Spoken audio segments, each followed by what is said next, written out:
Good day, everyone. This is Esther reporting. A Philippine Air Force helicopter crashed during a disaster response mission. The aircraft was on its way to deliver relief goods to flood-hit areas when it lost contact due to the bad weather. Authorities are now investigating the cause of the crash. The nation mourns the loss of the brave Air Force members who give their lives in service. Esther, keeping you informed, reporting for your Community News Update. Press Corps. Pilipinas, isinailalim sa National State of Calamity matapos ang sunod-sunod na kalamidad. 760 million pesos na tulong pinansyal ipinaabot ni Pangulong Marcos sa mga apektadong lugar. Idineklara ngayong araw ni Pangulong Ferdinand R. Marcos Jr. ang National State of Calamity sa hangaring masiguro ang mabilis na aksyon ng pamahalaan at maibigay ang agarang tulong sa taong bayan.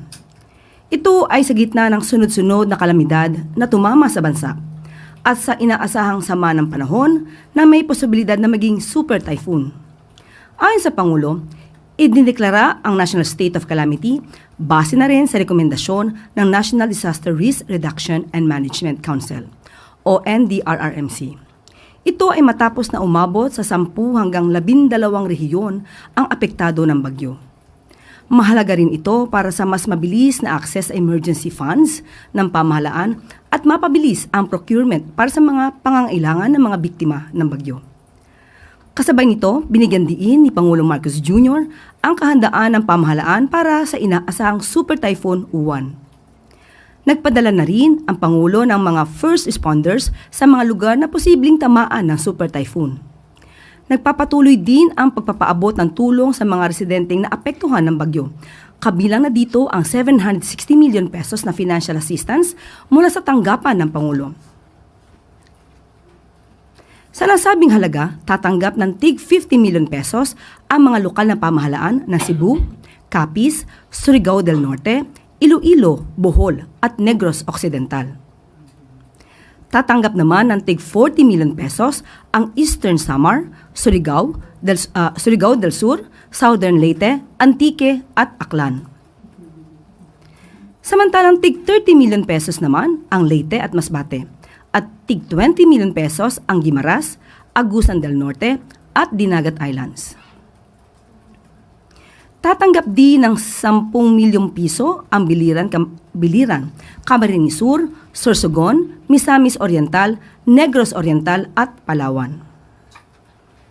Nagpaabot din si Pangulong Marcos Jr. ng financial assistance na tig 5 million pesos sa Albay, Romblon, Batangas, Northern Samar, Siquijor, Quezon Province, Samar, Agusan del Sur, Laguna, Zamboanga City, Manila City, Camiguin, Occidental Mindoro, Camarines Norte, Zamboanga del Norte at Iligan City. Binigyan din ni Pangulong Marcos Jr.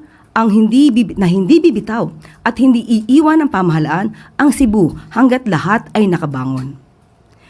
Sa ganito mga pagkakataon, sinisiguro ng pamahalaan sa ilalim ng administrasyon ni Pangulong Marcos Jr.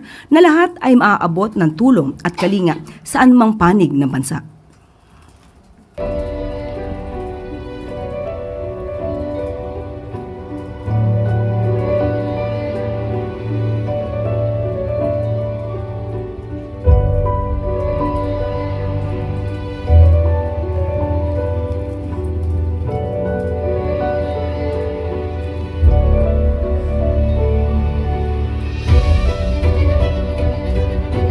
At maaari na po akong tumanggap ng inyong mga katanungan. First question is from Ivan Mayrina, GMA 7. Good afternoon, Yusek. I meant to ask this to the President but unfortunately he didn't take questions. Meron pa po kayang specific marching orders ang Pangulo sa mga ahensya in the way of providing immediate relief sa mga apektado po ng bagyo? Katulad din po na nakaraan, lahat po ay inuutusan ng Pangulo, ang direktiba po ng Pangulo ay mabilisang aksyon. Katulad po nito ay nagpadala na rin po siya ng mga first responders na maaapektuhan ng parating na bagyo. Dahil alam po natin na ito ay sinasabing malakas at kaya po ngayon pa lamang ay pinaghahandaan na po ito para sa mga maaari maapektuhan ng malakas na bagyong ito. Understandably, ang ang galit po ng tao dito ay sa mga flood control projects. Yun po ang sinisisi kung bakit nagkaroon ng unprecedented levels of flooding in many areas. But there are also reports that this is partly due to also deforestation, quarrying. Nandyan din po ang mga teorya na ito'y dahil sa unregulated development in the region. Is Malacanang, is the president also ordering investigation in these areas kung bakit po nagkaroon ng ganyang klaseng pagbaha? Kung ganyan po ang nakikita, dapat lamang po tingnan ito ng pamunuan ng DNR, kung ano ang nagaganap at kung ito ba ay hindi lamang dahil sa kalamidad, hindi lamang ito act of God, kundi may kinalaman ang mga pagpapabaya ng mga tao at ang pang-aabuso sa ating natural resources o sa ating kalikasan. So talagang po magkakaroon din po ng investigasyon dito. So is the president expected to also order, or has he already ordered the DNR to investigate? Sa ngayon po ay wala pa pong naipapaabot sa atin kung meron na po silang usapan na pamunuan ng DNR. But with that kind of situation, hindi na po kailangang iutos to ng Pangulo dahil alam po nila kung ano ang nais ng Pangulo at ano ang mga direktiba ng Pangulo sa mga ganitong klaseng kalamidad. Salamat po. Next question, Ann Soberano, Bombo Radyo. Yusek, good afternoon. Yusek, nagpaabot po ng condolences ang United Arab Emirates and United States. At may we know po, dahil nga po sa devastation na sanhi po ng Typhoon Tino, may we know po kung may mga international aid na pong natanggap ang Pilipinas para sa bagyong Tino at kung meron man po ano-anong mga bansa na po ang nagpadala ng tulong at humingi din po ba tayo ng tulong sa kanila? Thank you. Wala po na call for any foreign assistance dahil sa ngayon po ay meron po pa tayong pondo para sa ganitong mga klaseng sitwasyon po. At may mga quick response funds po ang mga frontline agencies na marireplenish po. At kung ito po ay kukulangin, lalo-lalo na po sa mga LGUs, makakaasa po sila na sila po ay bibigyan po ng tulong mula sa Office of the President. Yung tinatawag po nating local government support funds. Pero sa ngayon po, among the ASEAN plus one partners, maliban po sa mga nabanggit na bansa, nagpaabot na rin po ng pagtulong o readiness ang bansang Australia, Canada at USA para po sa pag-assist in our recovery efforts on the ground. So, yun po. Pero sa ngayon po, hindi po tayo nananawagan para sa financial assistance or rather foreign assistance. Salamat po, Yusek. Thank you. Next question, Tuesday New, DZBB. Hi, ma'am. Under the state of national calamity, ano po ba ang saklaw nito? Ano yung mga karampatang aksyon at takbang na kailangang gawin ng gobyerno? Since national ang scope niya, ibig po bang sabihin nito kahit yung mga lugar na hindi naman direktang tinamaan ng bagyo, for example, ay pwede ring magpatupad ng price freeze or yung mga tao pwedeng mag-apply for calamity loan since nga po ito ay national na? Nakausap po mismo natin ang pamunuan ng DTI at sila po mismo ang patungkol sa price freeze or pag-monitor ng mga halaga ng basic commodities and items. Ito po ay pangkalahatan. Pero sa ngayon po, hintayin po natin ang declaration mismo na manggagaling sa Pangulo dahil kanina lamang po ay kanyang inaprubahan ito. At ang rekomendasyon po ng NDRRMC ay inaprubahan, pero hintayin po natin mismo yung pinaka-declaration of national state of calamity at doon natin makikita kung ano po yung pinaka-detalye. Pero in general po, sinabi po ng DTI na patungkol po sa presyo ng mga basic commodities, pangkalahatan po ito. Nationwide, ma'am, na magpapa-price. Opo, yan po yung pinaka-general. Yan po yung pinaka-general rule. Pero hintayin po natin ang pagpapalabas po mismo ng deklarasyon na magbumula sa ating Pangulo at tignan natin po yung pinaka-detalye ng nilalaman po ng deklarasyon. Right. Ganon din po yun sa situation ng mga tao na gustong mag-apply for calamity loan, halimbawa? Depende po kung sila po ay qualified. Hindi naman po lahat ay pwede makautang kung hindi naman sila qualified member. Yeah. Thank you, ma'am. Next question, Sam Medinilla, Business Mirror.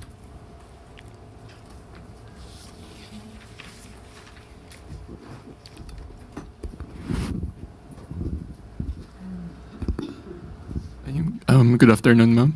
Bali, itatanong ko lang po kung magkano po yung parang existing na emergency fund na pwedeng itap ng government to assist yung areas na naapektuhan ng Typhoon Tino?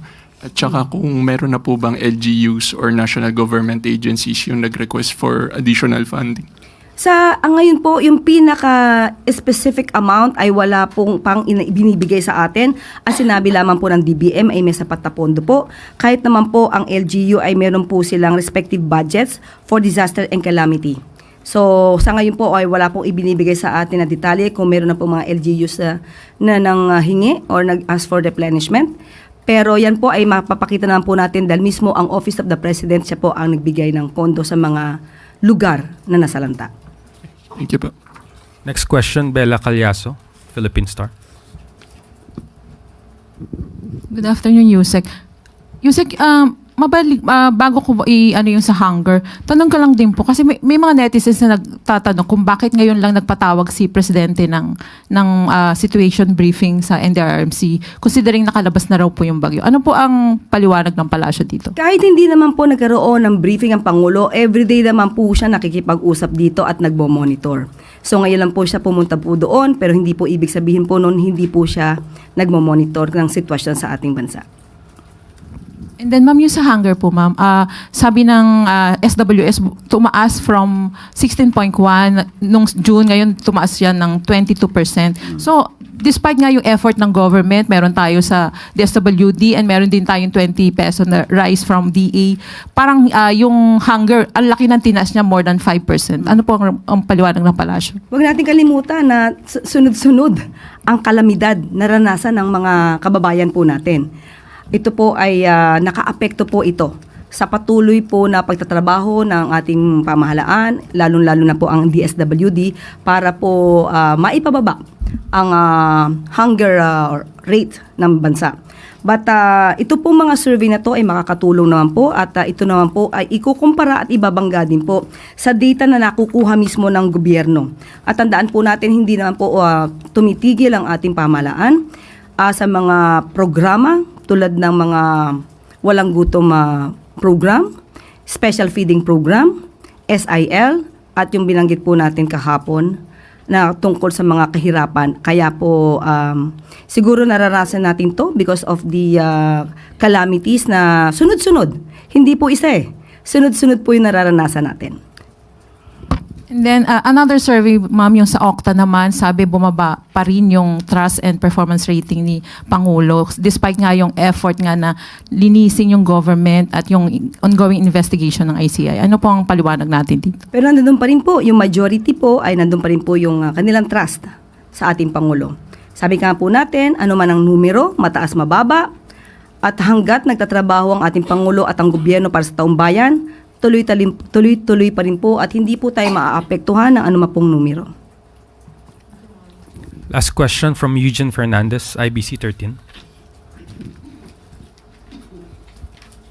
Good afternoon, Yusek. I would like to ask lang po regarding the recent visit of Secretary Lopez to the LRT stations, and he reportedly seen some improperly maintained facilities sa LRT. Nakapag-report na po ba dito si Secretary Lopez, and may directive po ba ang Pangulo regarding this if sumusunod ba ang private entity na nagpaparan sa LRT regarding the contracts na meron sila?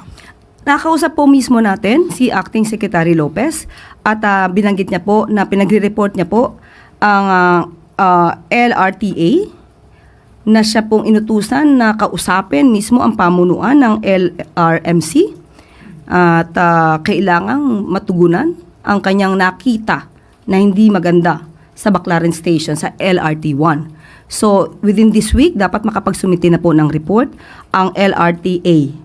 At ang mandato naman po sa kanya ng ating Pangulo ay maginhawa ang mga nararanasan ng mga commuter sa LRT. So, yan din po ang kanyang ginagawa. Kaya po yung mga nirereklamo na mga hindi kagandahang naghaganap sa LRTA, rather LRT1, yan naman po ay tinutugunan ni Acting Secretary Lopez. So, most probably after mabigay ang report